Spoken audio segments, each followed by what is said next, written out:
There's a song I was trying to get you to send me when you were getting out of Christian hip hop. You kind of threw a grenade back into the culture. Oh my God. It put me in I'm angry about it now. It put me in a position to where I had to defend slavery. I had to learn the context into that, where that is okay. And my sister told me, brother, I wanted to tell you for so many years, but because you were Christian, tears in her eyes, I thought you wouldn't love me anymore. And even if you did love me, I know that in the back of your mind, you know that I'm going to hell. That's it, right? Because how many people have we led to the Lord who are now and we put a nice little dent into the planet that we got to fix. So if the God of the Bible does exist, what would be a question you would ask him? Man, just one?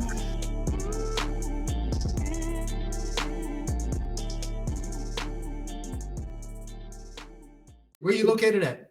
Right now, I'm in Canada, bro. I'm in Edmonton, Alberta, Canada. Okay. But I'm from LA. I'm from Hawthorne. Okay. How long have you been up north in Canada? About 3 years. My wife is from out here in the community out here. It's called Enoch Cree Nation in Treaty 6. So that's where we're at. All right. That's what's up, so I'll be seeing you online posting stuff about these plays and everything. So y'all travel all over the States. Yeah, bro. It's crazy, bro. Me and wifey wrote a musical called Grease. We were just chilling on the couch and we were watching Grease. And we were like, oh, this is crazy. And then she goes, what would be hilarious? Like a native Grease. And we were just laughing and busting up and switching the words on the songs. And, it sounds like one of those stoner ideas, but we couldn't stop thinking about it all day, all night. We're like, let's mess around with the wordage. And we would just start rewriting the songs a little bit, adding new joints. And before you know it, we have a little musical. So what Edmonton is known for out here is their huge big theater district, like a bunch of plays and stuff. And so we were able to premiere it there.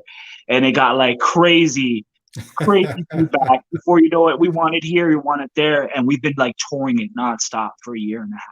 That's crazy. How big is the production? Like, how many people in the team? Yeah, there's about 12 in the cast and then 2 in the crew. So yeah, it's a huge production. Wow. Is there like a fan page or a page I can just track where you guys are at? Because I might just take a trip. Oh, deadly, bro. Yeah, we're Bear Grease Live. Bear Grease Live on Facebook and Bear Grease or Bear.Grease on Instagram. That's dope, man. I'm happy for you, man. So you and wifey did this together. You were I know you, and people that watch this are probably going to know you as Red Cloud, a former Christian rapper. Yes. I don't know if it was CHH back when you were doing it. Was it Christian rap? What was it when you were doing it? Right. I you know what? I think it was right at that blossoming era where CHH was a thing. You know what I mean? Okay. Before then, it was just MCs that were Christian, right? Okay. Yeah. I remember Grits had a song talking about gospel, hip hop, or something like that. I'm trying to remember what the different phases were. Was it gospel, rap, Christian rap, holy hip hop? Holy hip hop was a thing. HHH was a thing, right? Yeah. I think I've heard of holy hip hop before I heard of CHH. Okay. I think that might have came with you guys. I don't even know what it was called when we were doing it. Right? Like the culture, I feel like it was what it was before we got in, and then once we got in, because there was no real East Coast representation before we got in. Yeah. So when we got in, it sort of changed. Maybe that's what made it, I don't know if that's what made it feel a little more like hip hop. I don't know. I don't know what people would say. Yeah. They had a huge, hip hop scene. So I don't know. It's hard to put a pin on it, but it was definitely like the beginning of it.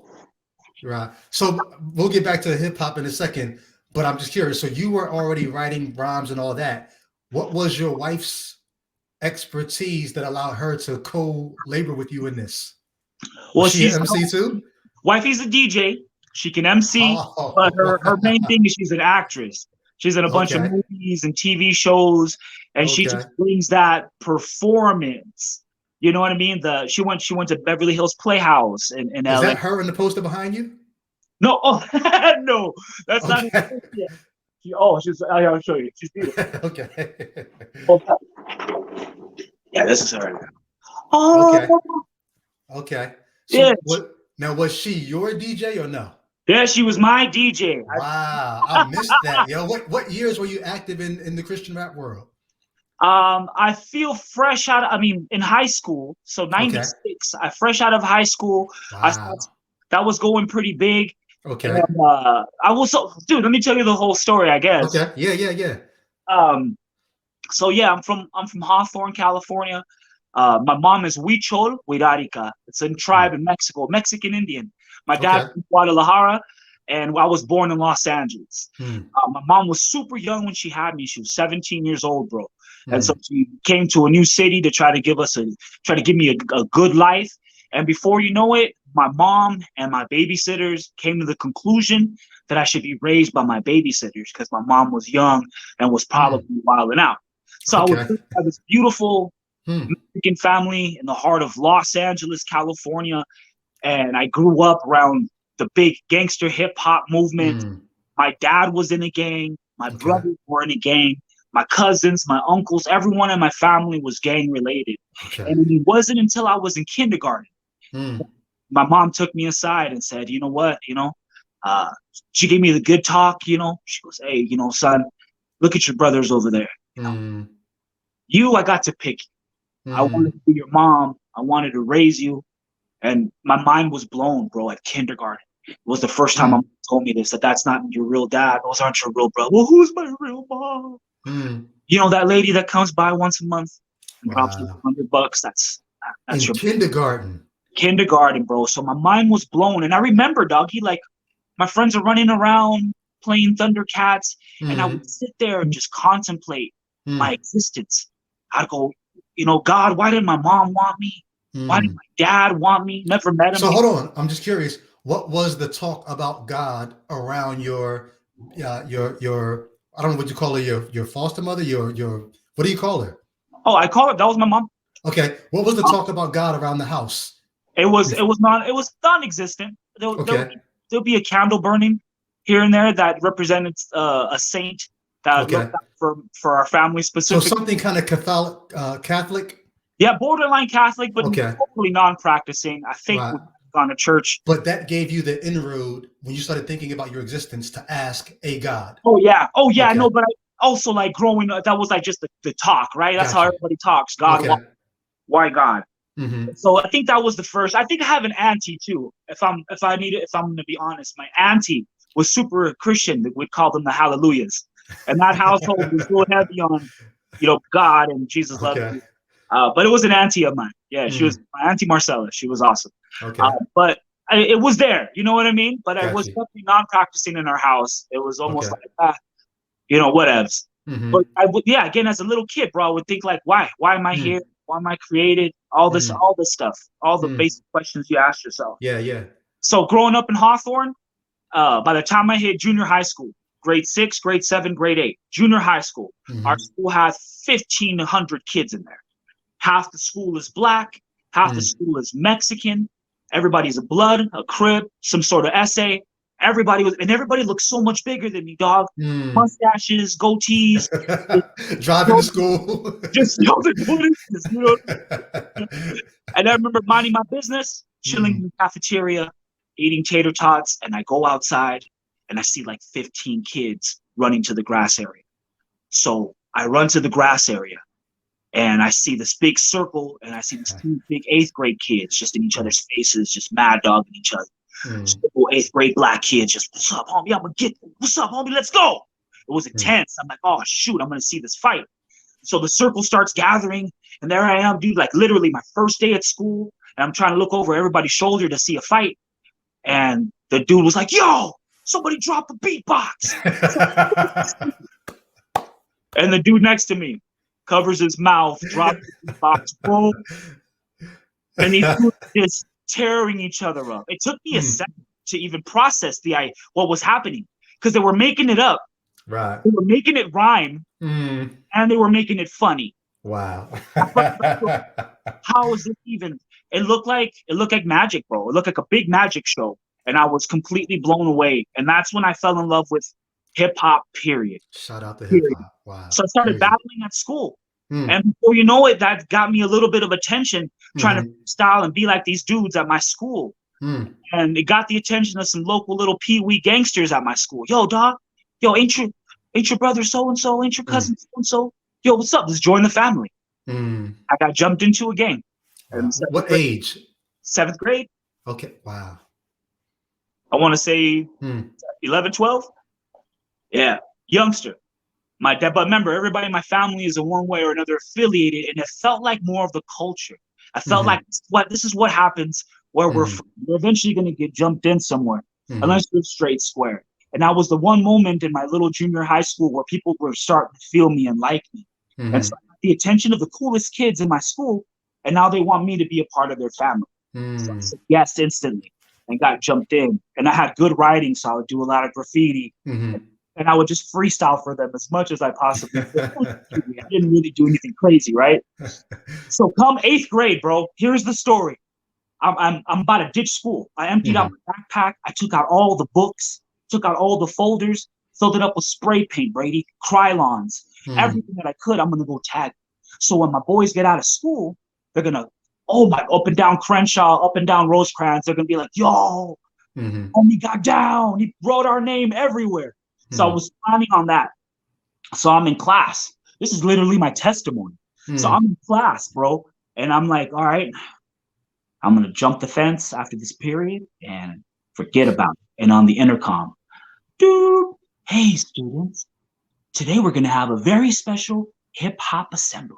The whole class turns around and looks at me, like on The Simpsons. Like, you going to the hip hop assembly? So I went to the hip hop assembly. I walk into the assembly.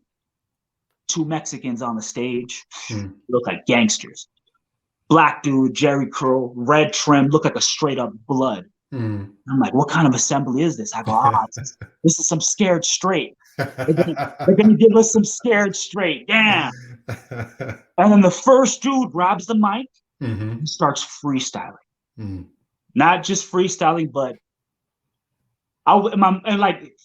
mind blowing free stuff, going into the audience and rapping about them, clowning them. After he clowns them, they cheer for him. Like the works, putting it in, bro. And even kids are looking at me like, yo, is he good? And I couldn't even hate. I was like, he's amazing. Like, is that what it sounds like when a man raps? What it sound like when I grow up? It was that feeling. And then this dude shares, he's like, you guys like that? And we're all like, yeah. Yo, you guys mind if I share my heart with y'all? And he shares his heart with us and talks about some gang stuff and how he lost a friend to gang violence, like really emotional. And then the next dude grabs the mic, kind of tries to lift the mood. Oh, you all ready for some more hip hop? Yeah. Some of us are wiping our tears. And so he raps too. He was amazing. And he tells us a story about a woman who overdosed and just had us all emotional. Performed the song, watch me cry, watch me soar. And we were just like, oh, bawling. And it was the best assembly ever. Everybody, I swear, bro, they canceled school the rest of the day. Teachers were coming, counselors were hugging on us. We were just like, man, what a dope assembly. So I walk up to these dudes and say, hey, you guys are the best, man. How did you do that? You're amazing. And the dude looks around. Oh, man, that was just a taste. You want the real show? Come tonight. You already know the setup, Brady. I'm getting flashbacks from like movies from the 50s, like communism, like communists coming in, like come to our secret meeting. That's exactly what it was. And I'm holding the flyer, bro, and there's like a little graffiti, dude, and it says "Free Hip Hop Show, LPG." Oh wow, California. So the group was LPG. It was Theory and Journey, and they were there with this dude named Pastor Mike Rayo. Were they the ones on the stage? They're the ones on the stage. Wow, and they weren't allowed to tell me about anything Christian. They had to come under this umbrella of anti-gang, anti-violence, and they weren't able to they weren't able to share their message there. So they had to sneak us these flyers, free concert. Hold on, prizes. Hold on, my dude, tacos. I walked down my bro. I got my poncho. I walked down Inglewood, Crenshaw, 120th Street. Boom, look at the flyer for this hip hop show. Del Air Assembly of God. They got me. And I go up to the doors. First thing Brady, it's a movie. First thing I see is a dude, and he's got LNX, Lennox, one of the most devious gangs in our area, and they had mad beef with us. They had mad beef with everyone, to be quite honest, but especially with us. Homie was at like the door of this church. He goes, "Hey, dog, you're at the right place, homie. Over here, we're all gangsters from God. We're all the same gang, homie." And he put his arm around me, almost like nuggies me, and "Come on in, dog." Just really intense. All gangstered out. Brings me in, and LPG put on their show. They came out in orange prison jumpsuits. Okay? They had chains, like fake chains, but they look like real, like prison chains. Right. And you know how church lights are. The whole thing, bro, lights, strobe, the production, they were on a stage. All of us were in the crowd. And freedom in Christ, Jesus. And they all break the chains. The piece of chain hits me on the head. God damn, what is going on? Wow. And that night they were able to tell all what they weren't allowed to say at the school. Wow. I'm so mad at the former Christian rap me for hating on Tunnel Rat to LPG, gospelless CDs. That was the craziest beef I've ever seen. Yes, crazy. Yeah. Two of the dopest. You guys were just both. Oh my gosh. Yeah. I got so much respect for those dudes, but that's crazy. So you hear the gospel that night? I heard the gospel. They convinced me. They convinced me that I'm a piece of shit before the Lord. That my very existence, that I was a... What's that? Is that Isaiah 50? That's what I did, bro. I'm a broken tiger. I stole the jeans I'm wearing. I deserve to die. Yeah, bro. They did a great job, but it was the.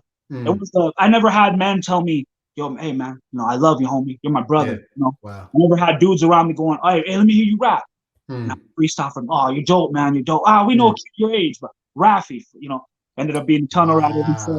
Yeah, bro. It really sparked this generation of MCs that were like Good Life, Project Load, and it was that area. We were just we opened up the conversation where I'm almost positive that genre didn't exist because it was just tough MCs and this big group, this squad.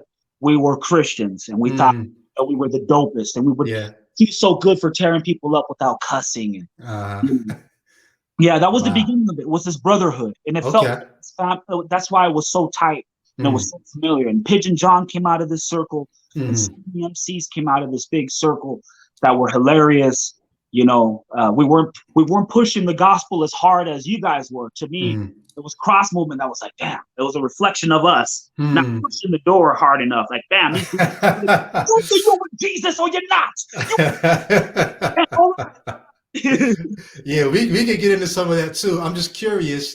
So would you say that they discipled you, or did you get into a church at that point, or how did your Christian world life progress from that point? Did you leave the gang? Like what? Ooh, yeah. Okay, yeah. So I got a ride home on the church bus that night. Okay, when Pastor Mike Rayo was driving. Okay, still super blooded out, man, for a pastor. And he was driving the church van, and the church van. You remember this tagger? You ever heard of a tagger called Chaka? He used to get. He was famous. He did like. I never knew about the tagging side of hip hop. I was more on the rapping and. Okay. That's So homie made like national news because I think he tagged. I don't know. On Mount Rushmore, he tagged this, and then he got arrested. And then when he got arrested, he tagged the elevator. Like he was crazy, and so he became a Christian. And so he came to our church and he tagged up the church bus. So it was all, all the cornball Christian phrase. You get left or get right. All the Christian phrases all over the bus. I got to ride home, and it was already nighttime. So I'm like, man, this is a bad area for me to walk, anyways. So I got a ride home, and I asked the pastor right there. It's like, hey, pastor, so I just want to look. I just want to let you know that I'm in the gang. You know, I need to know how to get out. I swear, bro, I thought he was going to be like, oh, well, you could join Master's Commission and we'll keep you safe, or, you know, you could stay at the halfway house across, you know, or something like a easy way out. He was just straight up with me. He's like, man, you got to get jumped out ASAP. And my heart was racing. So I went home. I went back to the school. Hey guys, did you guys catch the No, you guys didn't catch the nighttime concert. It's crazy. So it looks like I need to get jumped out, man, with stupid friends. You know, I'll still freestyle for you. Man, they took it hella rugged. They turned the tables on me. Oh, you want to leave the family? Man, oh damn, dog, he wants to leave them. Oh, man, I didn't know you were punk like that. Oh, damn.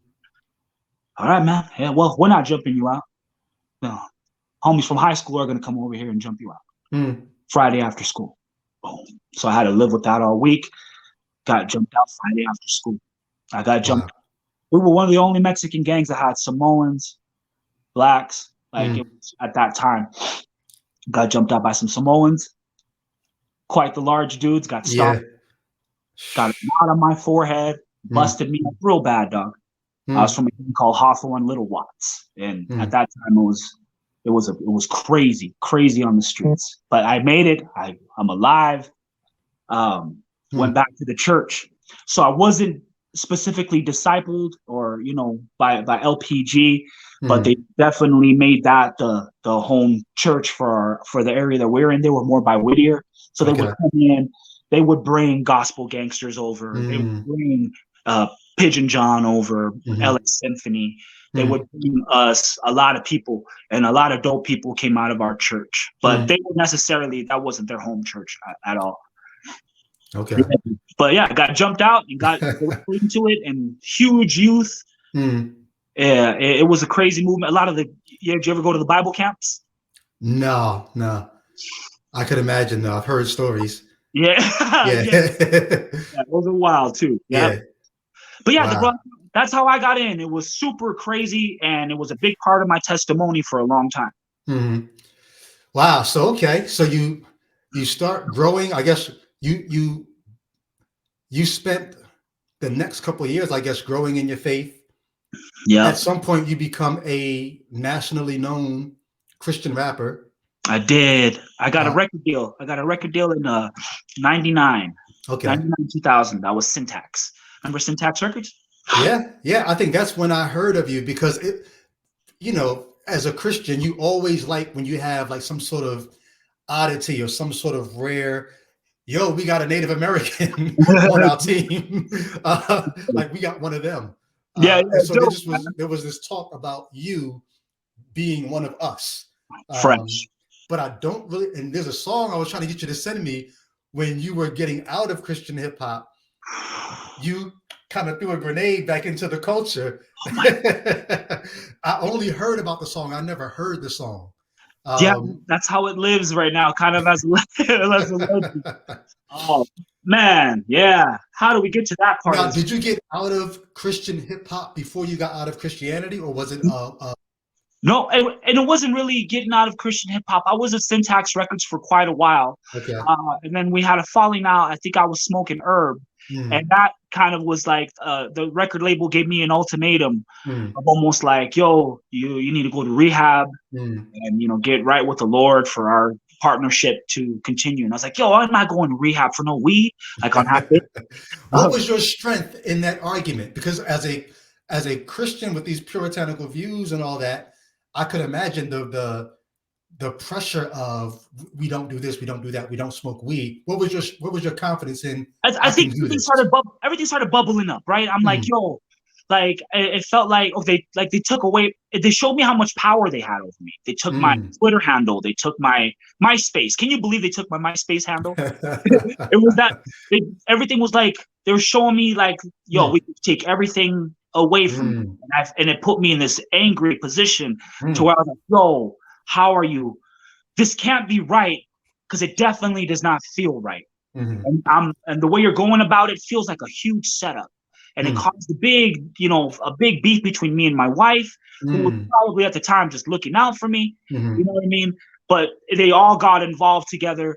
My ex got, with my ex and everything, just turned into this like, this, and then they made this post, pray for Red Cloud. He's going through it. They even did a like pray for me as if it was me writing it, like on like Twitter or something like that.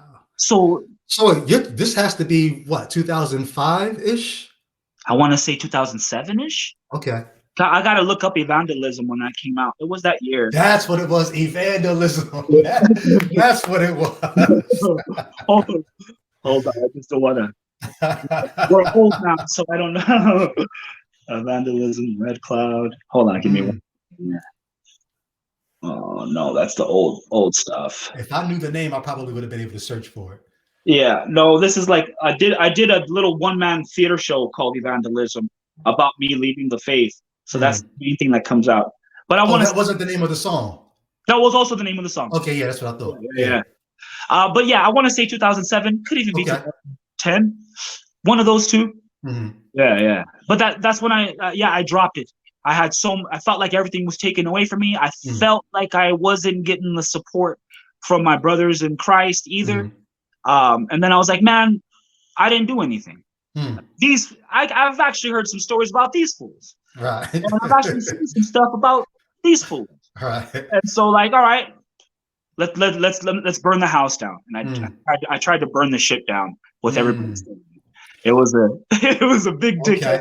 So I guess I'm still trying to get to the answer of when you were saying, man, I'm not giving up weed.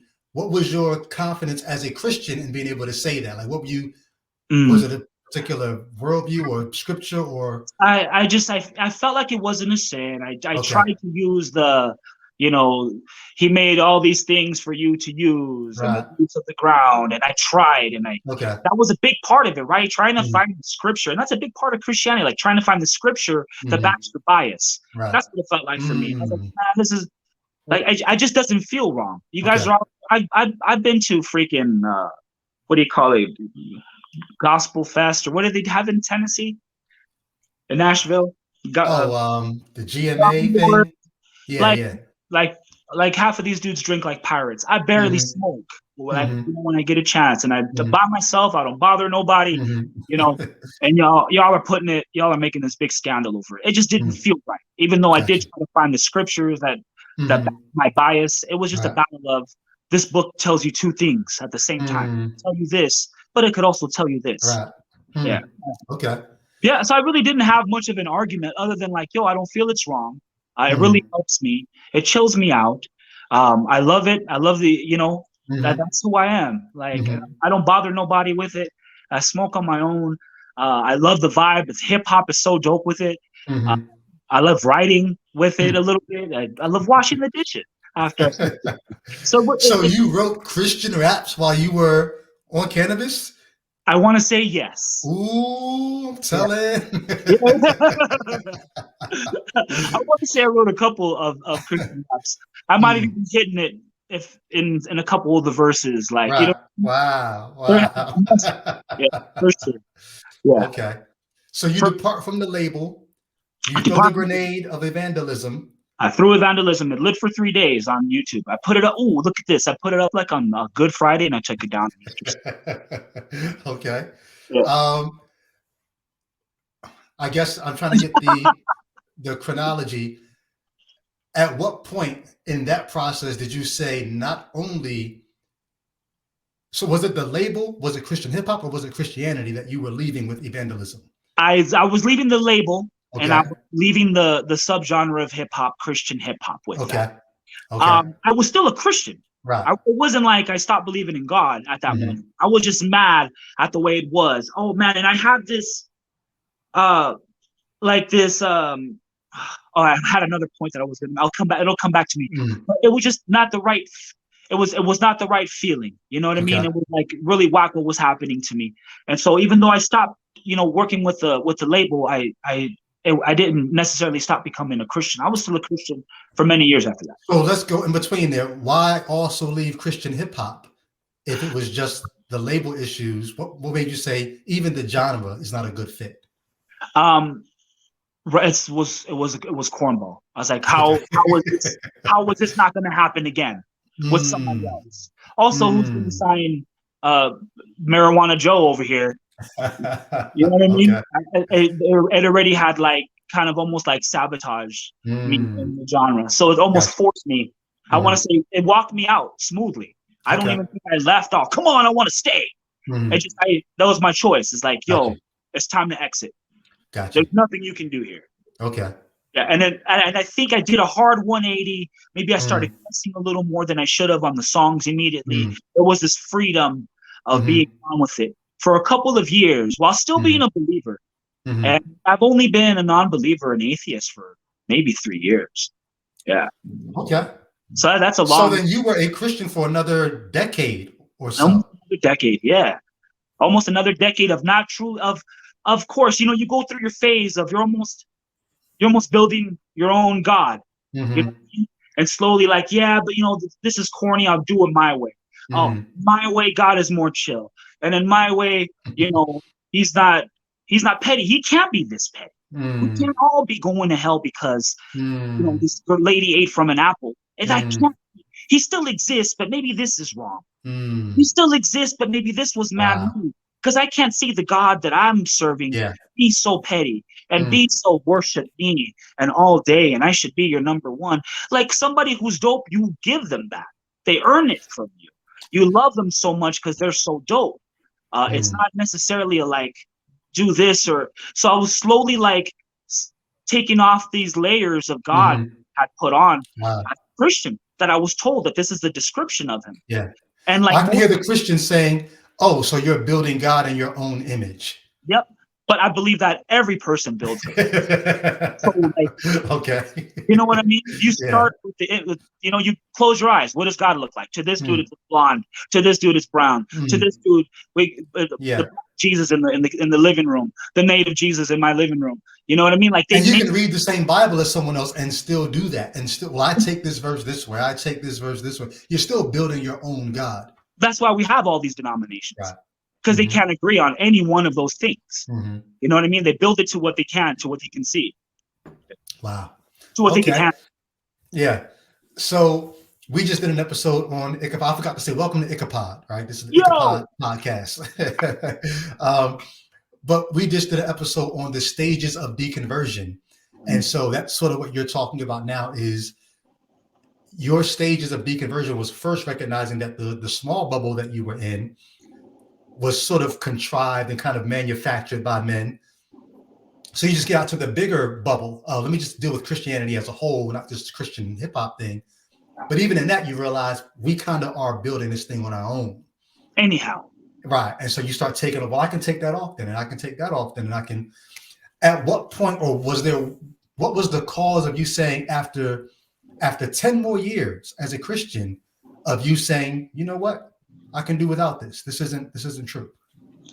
It was the last thing that I was able to let go, and that was the blasphemous, the questioning God. Period. Okay. It was the how can you ever question Christianity without questioning God? How is that possible? So I was trying to double up, as a matter of fact. I was trying to really step up my debate tactics and learning those dope Christian apologetics. And for the first time, like on YouTube, I was able to see debates where it's an atheist versus a believer. Yeah. And they were asking these dope questions and eating their lunch. And you know, because you can't, it's like they won't allow themselves to think honestly and truthfully. And I was learning what a fallacy was and what fallacious thinking means. And I put myself in a position to where I had to break down what I thought. You know what I mean? And it really put me in like, yo, question these things. Why would God do this? And then I had to start defending things that were straight up like slavery in the Bible. It put me I'm angry about it now. It put Mm. me in a position to where I had to defend slavery. I had to Mm. find the context into that where that is okay and that Wow. is not okay, no Mm. matter the context. So now Mm. either I'm right or the Mm. Bible is right. Mm. You know what I mean? Or one of us is moral on this subject. The Bible, Mm. I'm thinking, and I don't think it's right. Mm. So if you don't ask, if you don't have the, if you don't have the courage to ask yourself just those simple things, either I'm Mm. right or the Bible is right. Either Mm. I'm wrong or the Bible is wrong. And a lot of people are like, no, it can't be wrong. This is the infallible word of So God. who are you to question God? Who are you think you know better than God? Oh man, I've got that so many times in the last year. Yeah. I think I do until he shows up. And he's only got you. He's only got you to reply for him. You know what I Right. mean? So, and I'm not, and that's not on the platform. Slavery is Yeah. not a platform of Mm. debate. This is insane. What are you Wow. talking about? Yeah. It's never right. And then Mm. sexism, and then Mm. xenophobia, and then it's Mm. homophobia. Mm. Homophobia is where it hit a couple of strings. My sister is gay. Mm. And my sister told me, brother, I wanted to tell you for so many years, but because you were Christian, I thought, tears in her eyes. Mm. I thought you wouldn't love me anymore. I thought you'd think, Wow. and even if you did love me, I know that in the back of your mind, you know that I'm going to hell. That's it, right? Because as you were saying that, there were Christians who were in their mind watching this saying, no, you could have loved her, and then there would have been a caveat, but you just cover like that's the thing. It's so much bigger than these little catchphrases we say, hate the sin, love the sinner. Yeah, What gives you the right to call that sin? And like you said, you say it's this God, but so as far as I can see, it's just you speaking for this God. and not well. Right. Yeah, yeah, and not Yeah. doing a good job of it. It's a Mm. lot of like, listen to me now, believe me later on, Mm. and that works for a little kid. That Yeah. works for somebody in the Santa Claus era, but Wow. not for me as a grown man right now. So several questions. You leave Christianity once you realize, like, I can quote unquote be blasphemous. I can question God. Yeah. You leave Christianity. Why atheism? Why not some other God? I believe it was I put that test to everything that why not some other God? It's because me and you are from North America, where the Mm. primary religion is Christianity. If I Mm. was a Muslim and born in the Middle East, if I was born a Hindu, if I was born a Mormon Mm. in Utah, you would have a different kind of version of this, but same version. Mm. But I didn't question any other ones because I was like, yo, this is the one of my faith. And that was one of the main things, is like, why is God so geographical? Is it so Mm. possible that we got it right and all these other people who were born elsewhere got it wrong? That was a big part of me switching over, bro, is realizing that God has this geographical Mm. power. And it almost made it cocky. Like, Yeah. we're the lucky ones. We're Mm. the ones that got this Right. right. And then Out of all the religions in all the world, God right. revealed himself to And then us. Yeah. also being indigenous, you go, how did we become?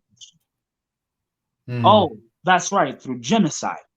We Mm. weren't loved on and convinced with love and adoration of this God. We were Mm. murdered.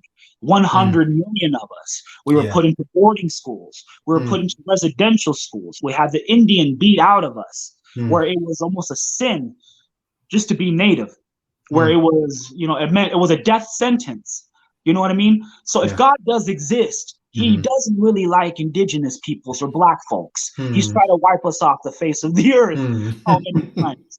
You know what I Mm. mean? So it's like, how did we become Christian? We became Mm. Christian through colonization. We Mm. became Christian through the Crusades. We've been Christian through manifest destiny of them Mm. taking our land and taking our people and taking our culture. Mm. And, and now we're being whipped, and we don't even have to be whipped anymore. We voluntarily. Wow. God. Wow. Okay. So you basically rule out the other gods just by the fact that they're geographically based. Yeah. That doesn't seem to speak of an omnipresent or at least omnibenevolent will to reveal yourself to an entire globe full of people. Yeah. That argument was one of the first ones that I noticed and that I recognized. When breaking yourself down and breaking down your faith, Gotcha. how is it that we got this right? Okay.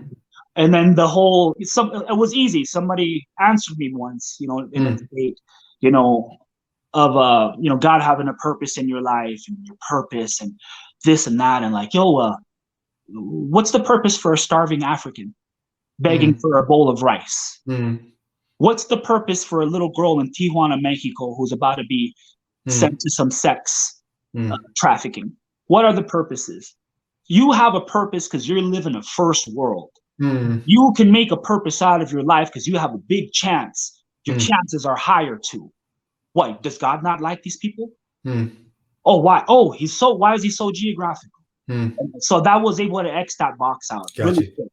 Yeah, okay. That's why it's like, if mine isn't right, then none of these are right. I'm not going to start worshiping Quetzalcoatl and the Aztec gods. You know what I'm saying? Just because I'm just replacing it with something else. Oh, if this isn't the master, then who will I serve? No, thank you. Wow. Yeah.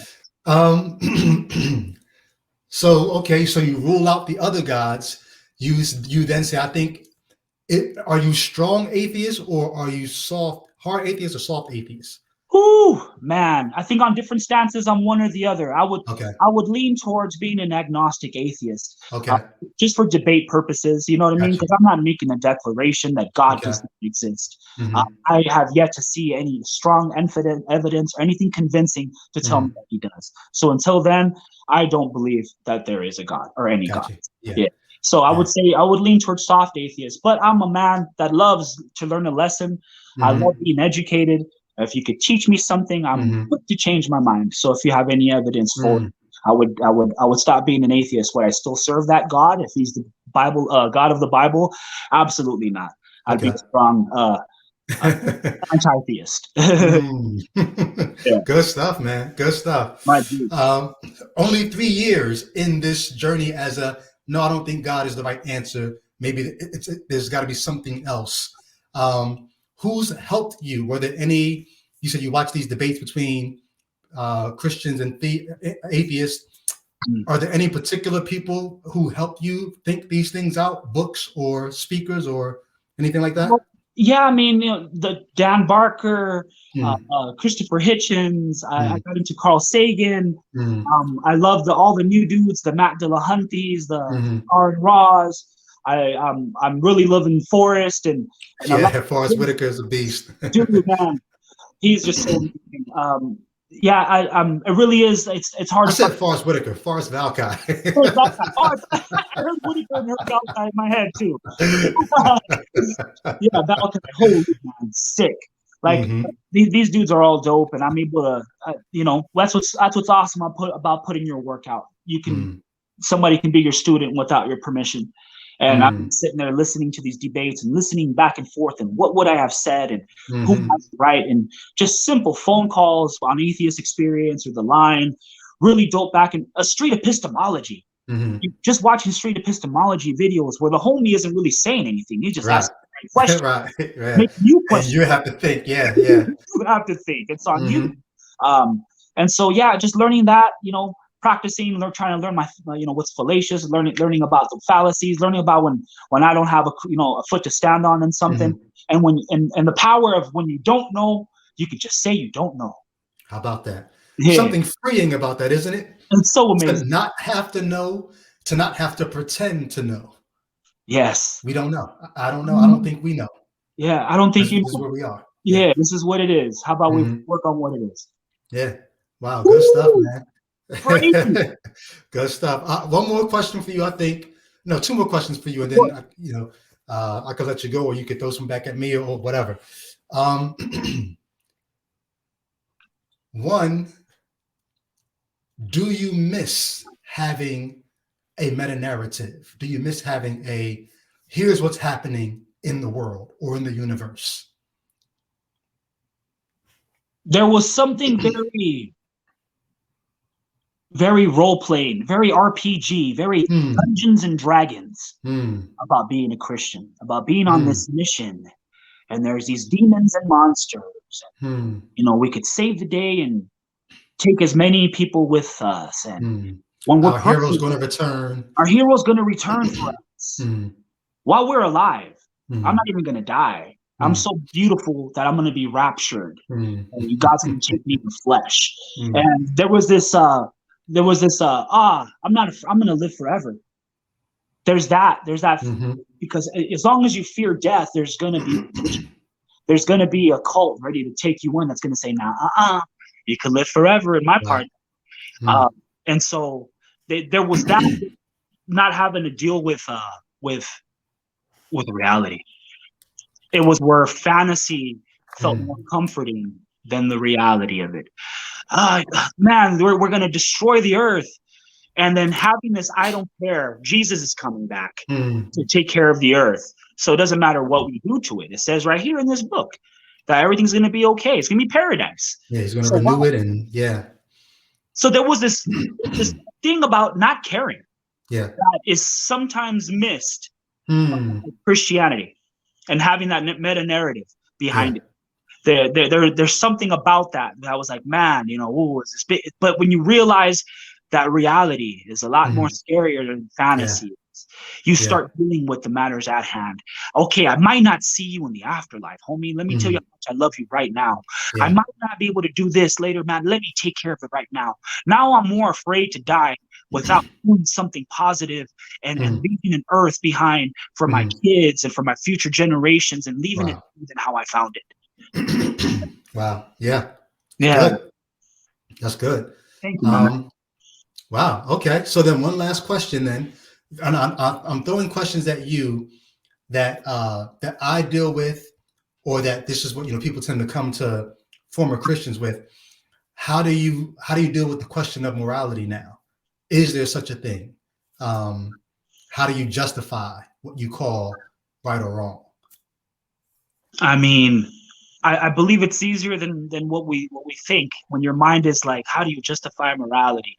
You start thinking like, where is that question coming from? That's coming from somebody who believes that morality is enforced, by a creator. When you think about it, where do you get your own? You think about I get my morality from empathy. I get my morality from, I care about how other people feel. And that's not necessarily a human trait. You can find that in your dogs. You can find that in monkeys. Caring about how each other feels and not harming anyone. As if morality began 2,000 years ago, or as if morality began with Jesus. But what if somebody says, well, it's okay that you sense those moral sentiments, but do those moral sentiments produce a moral obligation? Like, why should you care about how other people feel, or should you? And if so, why? Why ought you? Yeah, I mean, it's the right thing to do. Like, you know what I'm saying? It's not that hard of a question. It's just doing the right thing. And we live in a society where if everybody does whatever they want to do and anything crazy that they want to do, then this society would crumble. So us, we've evolved to have that. Those who work with the society, they survive. Those who go nuts on their own, they get exiled from any community, whether it be a community of apes or whatever. If you're wilding out, you evolve out of the system, and that's how it is with us. We want to grow in peace. We have this unearned feeling of taking care of our kids and taking care of everybody else, and so we have this inside of us, to do the right thing without having a moral code written, with just the simplicity of saying, I wouldn't want that to happen to me, so I'm not going to do it to anyone. So, wow. Yeah. That empathy and that reciprocation, right? I could see somebody watching this and looking to take this apart and make a reaction video to it, saying, but you almost just talked in a circle because someone asked you, how do you know? And you said it's the right thing. But the question is, how do you know what's right? But I think you did kind of work it out in that the right thing, the things that we feel are right, are the things that get us further along as a species or as an individual. And not just the individual, but the individual has to think about the collective group that it's a part of.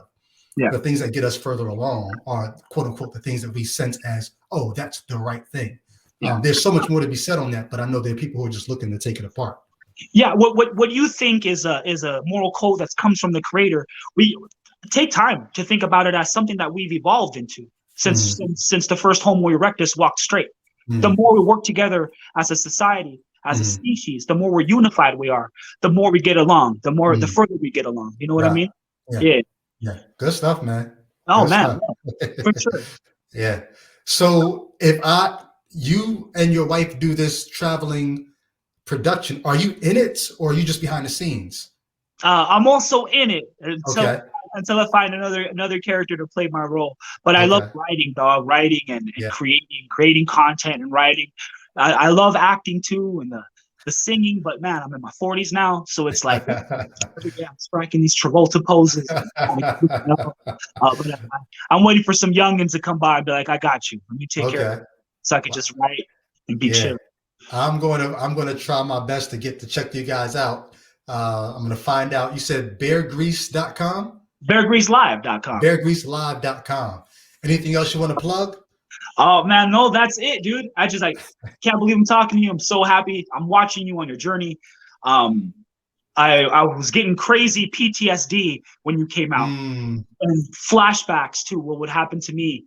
You know what I mean? And watching. Well, hold on. Listen, I'm sorry. We almost signed off, but you just brought up something that's worth talking about.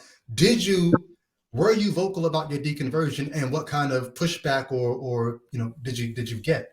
Oh yeah, I'm mad vocal about my deconversion. I have it, bro. How many people have we led to the Lord who are now Trump supporters and QAnon conspiracists? We put a nice little dent into the planet that we got to fix. So as vocal as I was, just like you are, about our faith, we got to be just as vocal about being anti-theist and about the dangers of religion. Man, you got to speak up about it. There's people who think like you and will now be inspired by watching you go through it and really getting out of it and really getting cults to be a blood cult. You know what I mean? We have to do our part, and so it's while you spend all this time talking about believe in him. Yeah, because I was a Christian for a million years and actually read the Bible. And, so now you got your hands full. I'm reading a lot of this, and this is not making any sense. This is not sounding right. So I'm use the Bible without even saying anything atheist. Sometimes I have conversations and I just put Bible quotes, and people lose their mind. I go, "Hey man, I'm just you know what I mean?" Yeah. It's a good work. It's a good work. Yeah, I did get a little. I did lose a lot of friends, or a lot of unfriends. People who don't want to hear it, or people I even put an Ask an Atheist Day, and I loved it. People were asking legit questions to me, and I was answering as best as I could. And when I didn't know, I would say, "Hey, man, I don't know."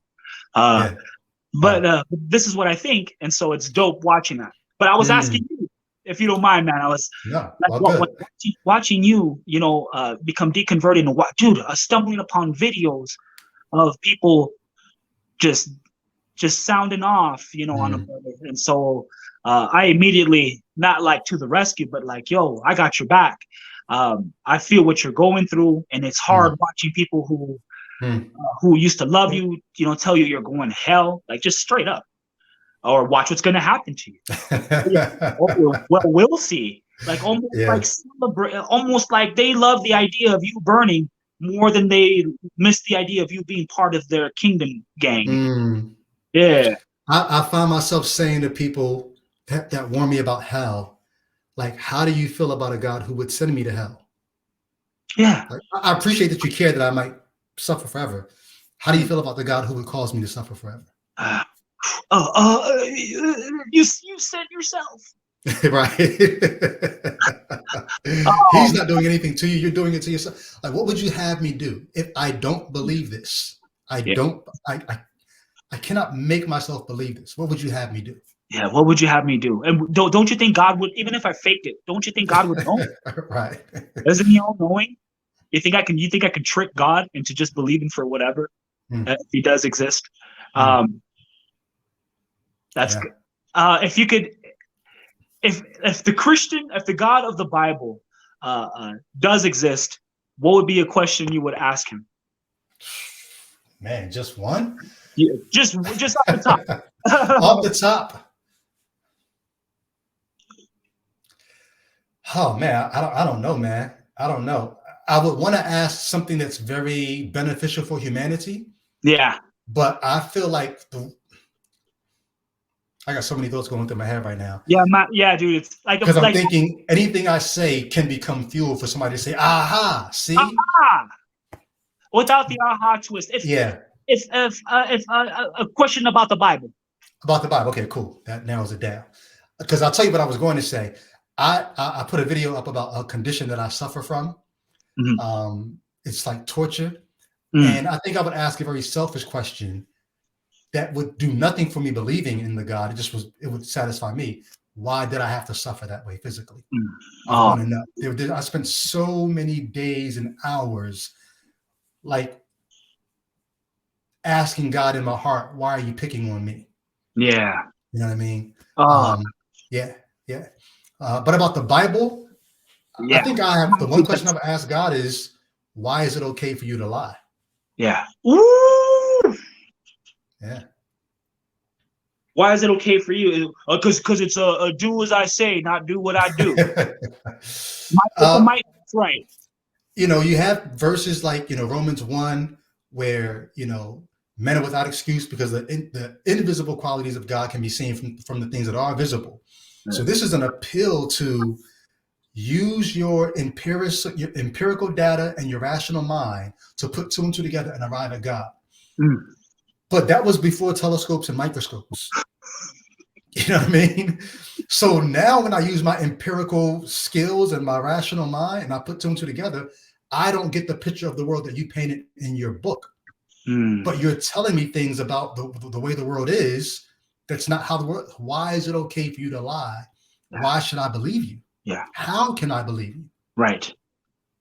Straight up. That's a great question. Right out. You didn't even have to leave Genesis 1 or 2 to ask your first question. Yeah. Yep. Why is it okay for you to lie? This isn't the order. This isn't what happened. Right. There is no firmament. Right. There's not water. There's not a first couple. I mean, just yeah. What is Paul talking about in Romans 5? What the hell? What the heaven? What's going on? What the heaven? Yeah. Oh, that's a great. How about you? Oh man, whew, that's a good one. Now I know why you were all like, yeah. Yeah, man. Yeah. Why do you have a favorite people? How is that not racist? How do you have a favorite? What that passage has done with people trying to forget their ancestry, bro. I have Mexicans who think they're Hebrews. I know Native Americans who think they're Hebrews because of this Black Hebrew Israelite. We are the true Hebrew stuff. And when you wipe someone's culture away, when you take someone's complete history away, and then tell them that you have a favorite people, why wouldn't everybody want to be that? Why wouldn't everybody want to be God's favorite?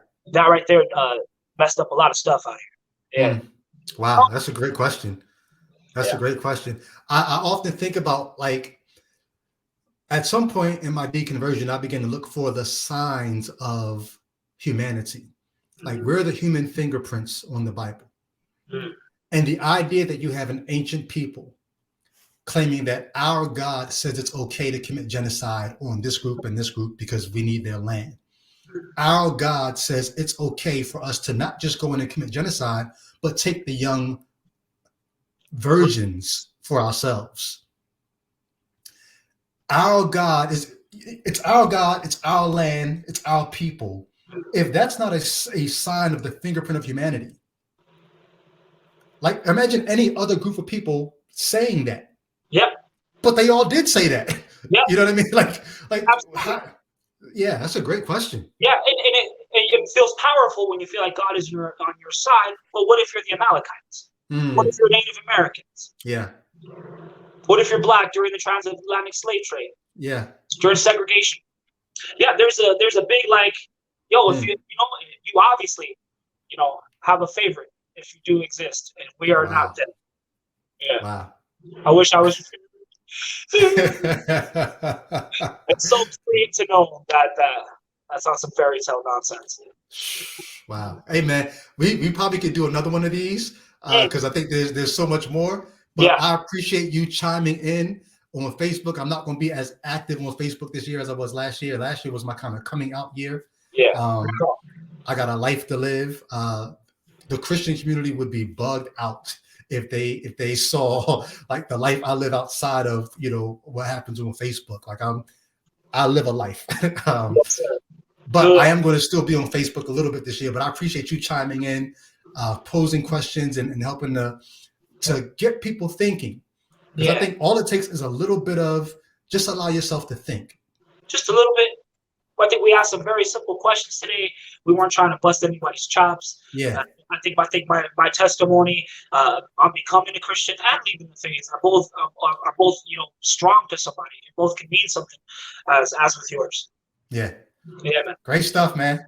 Much success to Bear Grease. Is that the name of the play? Yeah, Bear Grease. Bear Grease. Where's bear come from? Is that so a native? in the indigenous culture, Bear Grease is a powerful medicine that comes from the fat of a bear. Oh, wow. Yeah. That's beautiful, yo. Yeah, just culturally. Bear Grease. Okay. You're going to catch me in the crowd, yo. I'm not even going to tell you. I'm just going to pop up in the crowd and text you like, yo, I'm here. You better tell me so I can give you amazing front seats. And okay, good stuff. Good stuff. Hey, much love to you, man. Thanks for your time. Thank you. And, yeah, we'll keep it going. You're the best. Yep. Peace.